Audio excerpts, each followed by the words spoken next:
அல்லேலூயா. ஜெபித்து நாம் ஜெயம் எடுக்கும் பொழுது நம்முடைய அதிகாரிகளும் அரசியல்வாதிகளும் என்ன பண்ணுவாங்க? இந்த ஜனங்க ஆராதிக்கிற ஆள் தான்ப்பா உண்மையான தேவன். அல்லேலூயா, அல்லேலூயா. சில இடங்களில் நாங்க சுவிசேஷம் சொல்லும் பொழுது, சில காரியங்கள் நாங்க ஷேர் பண்ணும் பொழுது அவங்க தர்க்கம் பண்ணுவாங்க. இல்ல எங்க கடவுள் தான் உண்மையான கடவுள், தர்க்கம் பண்ணுவாங்க. பரவாயில்ல, ஆனால் இயேசுவை சொல்லிடுவோம். நாங்க அவங்களுக்காக ஜெபம் பண்ணுவோம். ஒரு நாள் அவருடைய காரியங்களை தேவன் மாற்றுவார். அவர்களை ரட்சிப்புக்குள்ள தேவன் கொண்டு வருவார். அதற்கு பயன்படுவது உன்னுடைய என்னுடைய ஜெபம் வேண்டும். நாம ஜெபம் செய்யாம ஒண்ணுமே காரியத்தை சாதிக்கவே முடியாது.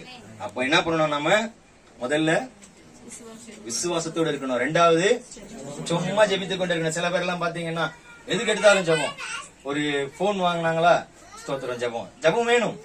ஒருவேளை அந்த போன்ல தேவையில்லாத பாவம் வரக்கூடாது இல்லீங்களா? அல்லேலூயா. எது